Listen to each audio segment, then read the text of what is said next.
고린도전서 또 마지막 말씀 가운데 하나님의 은혜가 우리 모두에게 넘치길 바랍니다. 사도는 15장에서 이제 고린도 교회가 가진 또 하나의 문제를 다루고 있습니다. 그 문제는 부활에 대한 불신 그리고 회의적인 태도를 다루고 있습니다.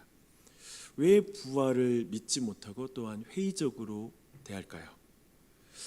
이해 하나면 될 것 같습니다. 우리는 아마 사는 동안에 장례 예배 가운데 한두 번은 여러분이 참여해 보셨을 것입니다. 그때 이런 기도를 들을 때가 있어요.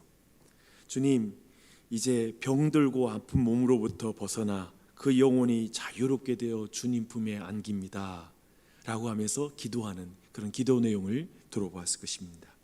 우리는 이 말이 어떤 의미인지는 알지만 이런 기도는 육체가 영혼을 가두고 있다라는 이원론적인 표현이고 이것은 성경적인 표현은 아닙니다. 우리가 믿는 것은 육체로부터 구원을 받는 것이 아니라 우리 육체까지 구원을 받는 것입니다. 이게 바로 성경이 말하는 구원관입니다. 헬라 사상의 깊은 영향을 받았던 고린도 교회는 육체로부터 빨리 벗어나야 할, 육체라는 것은 빨리 벗어나야 할 악한 것이었기 때문에 예수님이 육체로 부활하는 것을 도저히 이해가 되지 않았습니다.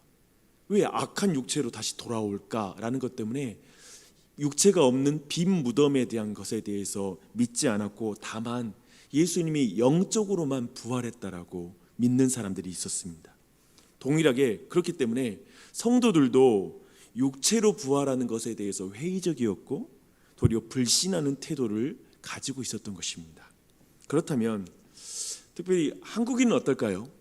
이 부활에 대해서 한국인들이 가지고 있는 정서, 제가 볼 때 이런 것 같아요. 정말 육체의 부활이 있을까? 죽어보면 알겠지. 이 표현 저희 어머니가 하신 표현인데 죽어보면 알겠지. 이 묘한 이 마음이 마음에서 떠나지가 않는 거예요. 신앙생활을 교회를 다니면서 하지만 죽어보면 알겠지 뭐, 이런 생각이 떠나질 않습니다. 이 아침에 사도 바울이 말하는 예수님의 부활과 그리고 그 부활 신앙, 그것이 우리에게 어떤 의미인지를 한번 살펴보도록 하겠습니다. 사도는 먼저 1절부터 11절까지 예수님의 그 부활이 역사 속에서 일어난 실질적인 사건이었다라는 것을 분명하게 밝히고 있습니다. 사도는 부활하신 그리스도를 직접 목격한 사람들이 일시에 500명이 함께 예수님을 목도한 적이 있었다라는 걸 특별히 역사적인 증거로 말하고 그 가운데 대부분이 지금 살아있다라고 이렇게 말하고 있습니다. 그렇게 말하면서 마지막으로 사도 자신에게도 부활하신 예수님께서 직접 나타나셨다라고 이렇게 말하고 있습니다. 특별히 주님이 자신을 맨 나중에 만나주셨다라고 이렇게 표현하고 있죠. 그리고 스스로를 만삭되지 못하여 난 자 같고 사도 중에 지극히 작은 자에게 나타나 주셨다라고 이렇게 표현하고 있죠. 사실 이 표현은 그가 교회를 핍박했던 그 전력을 말하는 것이기도 합니다. 이렇게 부활하신 주님을 만나는 것이 사도 바울 자신의 인생에 있어서 결정적인 변화였다라는 걸 말하고 있어요. 부활 신앙은 매우 중요합니다. 부활하신 주님을 믿는 것은 굉장히 중요해요. 이것이 인생을 바꾸는 거예요. 그렇죠? 그렇게 말하면서 사도는 내가 나 된 것은 하나님의 은혜로 된 것입니다 라고 이 부활의 은혜를 받은 자의 고백이 어떠한 것인지를 말하고 있습니다. 그리고 나서 이제 12절부터 19절에서 사도는 자신을 변화시킨 그리스도의 부활이 기독교 신앙의 중심이 될 수밖에 없다라는 걸 분명하게 논증하고 있습니다. 그리스도의 부활이 없다면 이라는 가정을 가진 이제 논증을 말하는데요, 마치 이것은 도미노 논증이에요. 도미노의 하나가 무너지면 계속 연쇄적으로 무너지게 되잖아요. 그런 식으로 논증을 합니다. 이런 거죠. 예수님의 부활이 없다면, 그렇다면 우리가 전파하는 것도 헛되고 너희 믿음도 헛된 것이다. 그리스도의 부활이 없다면 사도와 복음 증거자들은 다 거짓 증인이 될 것이다. 그리스도의 부활이 없다면 모든 그리스도인들은 여전히 죄 가운데 사는 것이다. 왜요? 그리스도의 부활이 없다면 십자가 사건이 나의 죄를 대속하는 예수님의 행위로 하나님께 받아들여졌는지에 대한 증명할 것이 없으니까. 부활을 통해서 예수님의 죽음이 나를 위한 대속의 죽음이라는 게 증명이 되거든요. 부활이 없다면, 그렇다면 예수님도 여전히 죄인일 뿐이죠. 죽음 안에 갇힌, 자신의 죄 때문에 죽은 존재라고 여겨지게 될 것입니다. 그래서 19절에서 사도는 이렇게 부활 도미노로 넘어지는 이제 마지막 신자의 형편을 이렇게 말하고 있습니다. 만일 그리스도 안에서 우리가 바라는 것이 다만 이 세상의 삶뿐이면 모든 사람 가운데 우리가 더욱 불쌍한 자이리라. 부활이 없다면 그 삶이란 그리스도 안에서 이 세상을만을 바라보는 삶이겠죠. 그렇다면 그건 너무나 불쌍한 것이다 라고 이렇게 말합니다. 부활이 없다면 그리스도 안에서 우리가 바라는 것은 다만 이 세상뿐입니다. 고린도 교회도, 그리고 오늘날의 많은 신자들도 그리스도 안에서 바라는 것이 다만 이 세상뿐이라면, 그저 이 세상에서 좋은 집, 좋은 차, 좋은 학벌, 좋은 지위를 얻는 것이 다만 그리스도 안에서 바라는 것의 전부라면, 그것은 모든 사람 가운데서 그리스도인을 가장 불쌍한 자로 만드는 것이다 라고 이렇게 말하고 있습니다.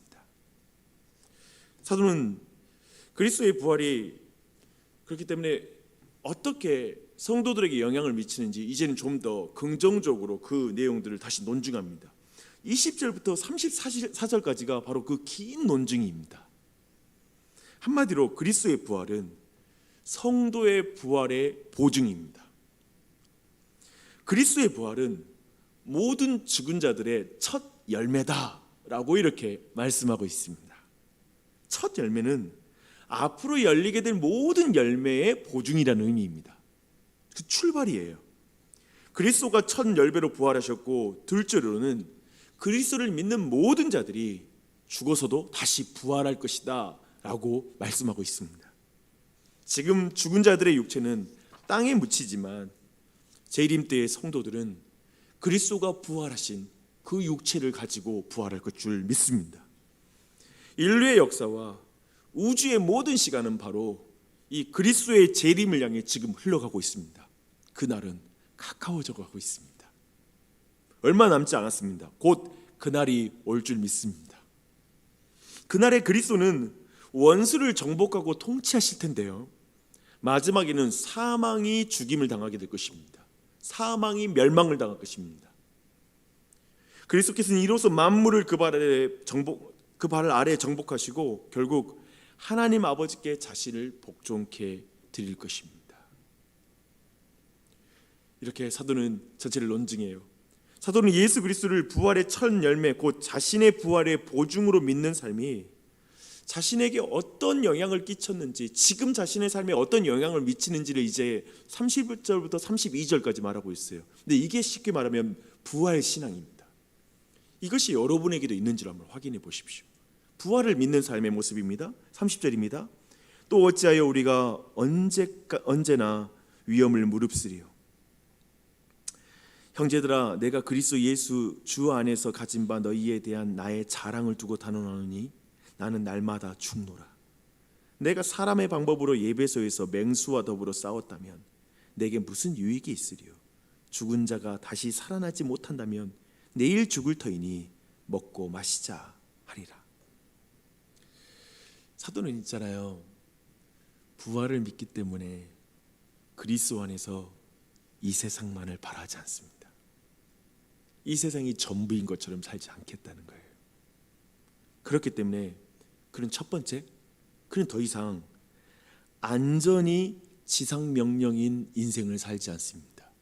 도리어 그리스도를 위하여 위험을 무릅쓰는 인생을 살게 됩니다. 여러분, 사실 안전함이라는 것이 우리 인생의 가장 큰 목적이 아닙니까? 그것을 위해서 추구해요. 그 증거는 정규직이라는 단어에 다 있죠. 안전입니다. 고용 안전.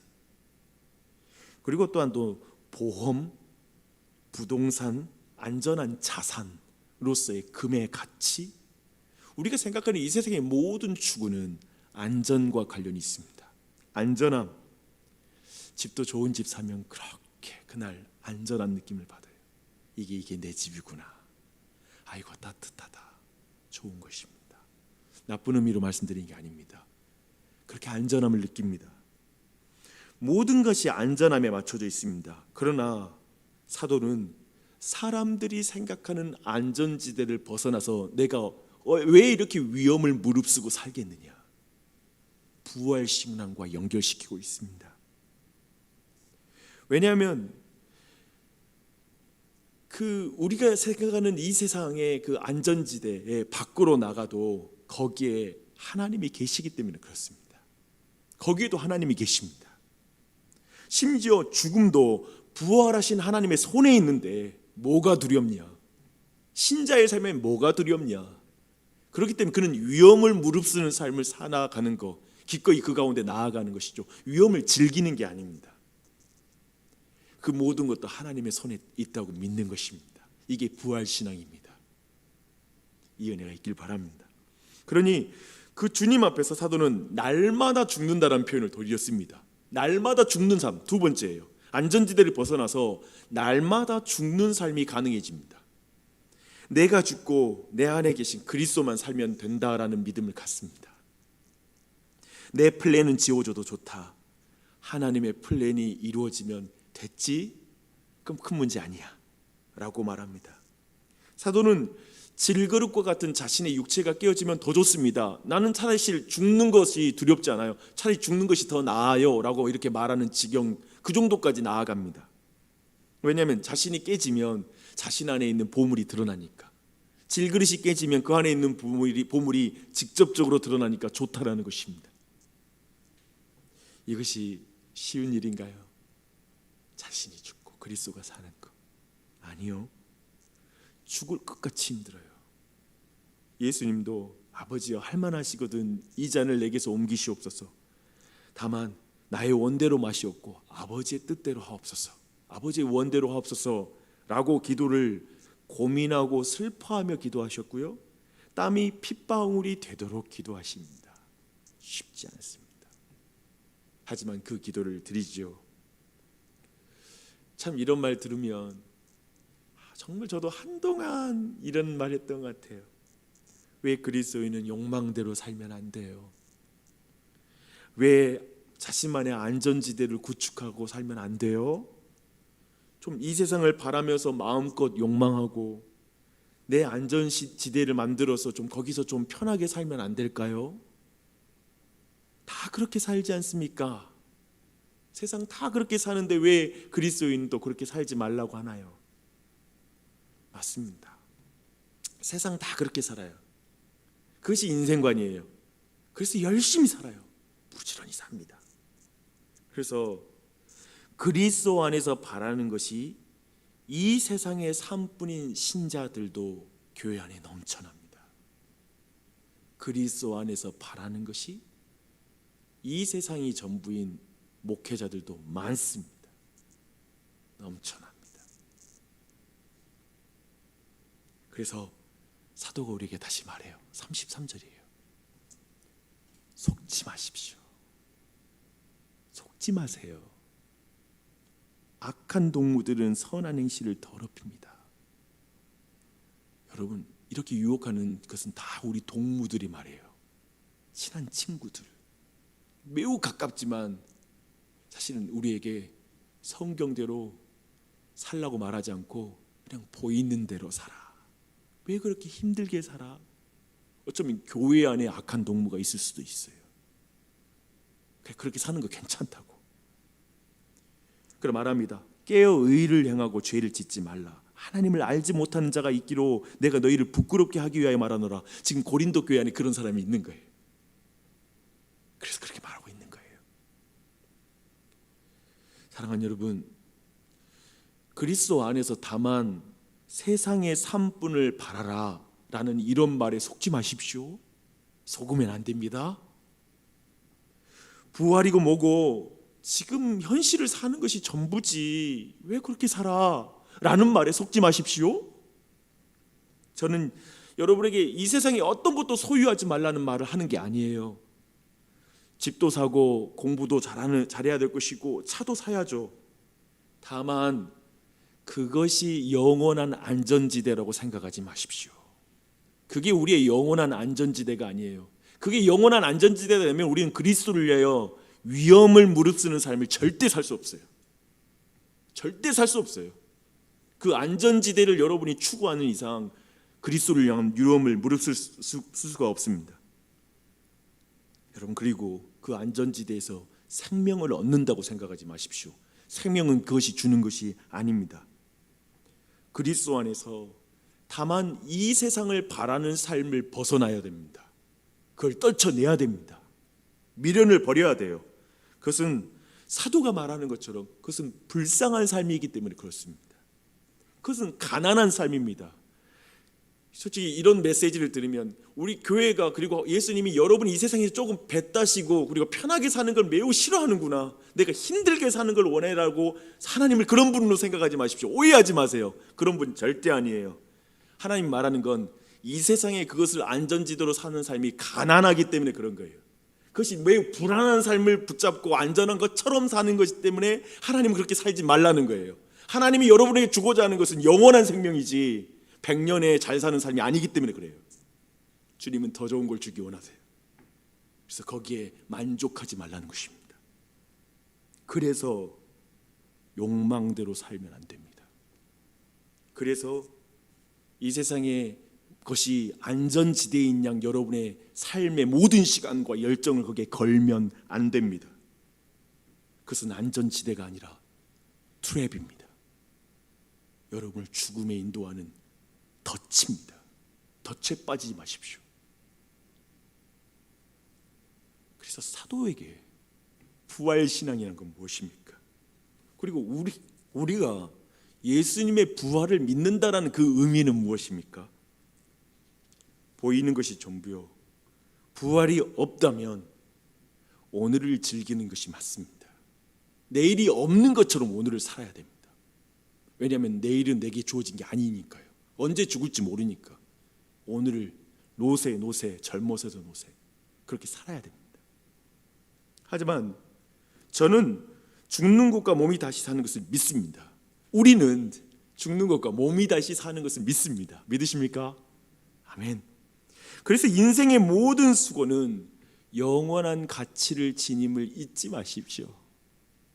정말로는 오늘을 불성실하게 만드는 게 아니라 오늘의 지극히 작은 삶을 더욱더 존귀하게 만들고 가치 있게 만듭니다.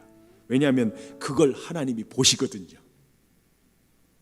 이 아침에 아무도 몰라주는 시간, 이 자리에 여러분이 기도하는 거 주님이 하십니다. 이걸 놓치지 마세요. 아무도 몰라요. 아무도 알아주지 않아요. 하지만 주님이 아세요. 이렇게 지극히 작은 것까지 내 삶, 그것까지도 가치 있어집니다. 교회를 향한 수고는 하나님이 알아주는 수고이기에 기꺼이 그것을 감당하며 살게 됩니다. 누가 알아줍니까? 하나님이 알아주세요. 사도는 그렇게 했습니다. 세상의 안전지대 밖에서 사도는 주님을 만납니다. 가난하거나 부하거나 주님을 만납니다. 죽음까지도 자신을 향한 하나님의 사랑에서 끊을 수 없다라고 믿습니다. 그래서 사도는 부지런히 삽니다. 정말 마지막까지 표대에 도착할 때까지 끝까지 그의 사명의 길을 걷습니다. 그에게 부활 소망이 있었기 때문에 그렇습니다. 그래서 모든 걸 견뎌냈습니다. 여러분 어떻게 나아가시겠습니까? 이 아침에 우리 이렇게 기도했으면 좋겠어요. 주님, 제가 그리스도 안에서 바라는 것이 보이는 것만이 되지 말게 하옵소서. 영원한 것을 소망하게 하옵소서. 주님, 보이는 것으로 안전지대를 삼지 말게 하여 주시옵소서. 그것이 내게 생명을 주는 것이 아닙니다. 주여, 부활 소망을 품고 오늘을 허비하지 않고 오늘 주님 앞에 살게 해 주시옵소서. 주님이 인정하는 삶, 주님 보시기에 아름다운 삶을 살게 해 주시옵소서.